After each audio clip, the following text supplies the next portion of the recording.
नमस्कार मंडळी, वधूवर सूचक केंद्राच्या एका नवीन व्हिडिओमध्ये आपले स्वागत आहे. आजच्या व्हिडिओमध्ये मी एका गंभीर विषयावरती बोलणार आहे. सध्या मार्केटमध्ये अजून एक मोठा स्कॅम मोठ्या प्रमाणात सुरू आहे. काही मध्यस्थी करणारे लोक काय करत आहेत, लग्नासाठी मुलगी दाखवतो म्हणून 2,000 रुपये 2,500 रुपये फी भरून घेतात. मग ते काय करतात, एखाद्या गोरगरिबाची पोरगी असते किंवा त्यांच्यामध्येच काम करणारी एखादी मुलगी असते, त्या मुलीला दाखवतात. पण त्यामागं काय सत्य असते हे तुम्हाला माहिती आहे का?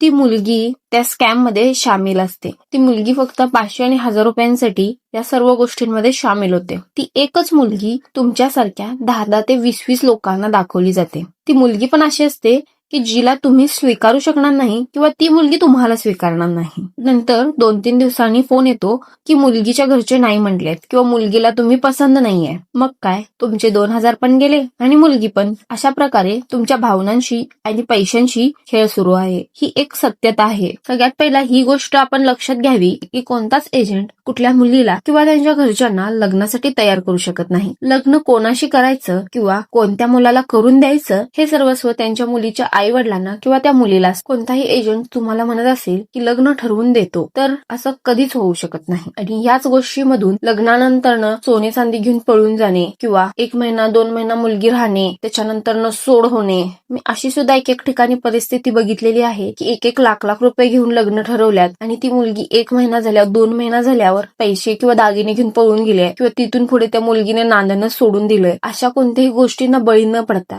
जेन्युइन असे बायोडेटे बघा. आणि एखाद्या वेळेस तुम्हाला मुलींचा नकार येईल, तुम्ही प्रयत्न करत राहा. आज ना उद्या तुमच्या मुलासाठी योग्य जोडीदार तुम्हाला नक्कीच मिळेल. लग्नासाठी अशा कोणत्याही फ्रॉड लोकांच्या बळी पडू नका. त्यामुळे योग्य आणि खात्रीशीर स्थळे आम्ही तुमच्यापर्यंत घेऊनच येत असतो. चला तर मग पुन्हा एका नवीन बायोडेट्याकडे वळूया. मुलीचे नाव आहे स्नेहल डेटे. जन्मतारीख त्यांची 1996 आहे. वर्ण त्यांचा गोरा आहे. उंची त्यांची 5 फूट 4 इंच आहे. यांचा पत्ता गारखेडा परिसर, छत्रपती संभाजीनगर येतो. शिक्षण त्यांचे M.Com झालेले आहे. आता यांची कौटुंबिक पार्श्वभूमी पाहूया. स्नेहल या हिंदू मराठा समाजापैकी येतात. आध्यात्मिक आणि प्रेमळ अशा विचारांचे कुटुंब आहे. तसेच त्यांचे इतर पाहुणे जाधव, भोसले, पवार, जगताप असे येतात. आता यांच्या अपेक्षा पाहूयात.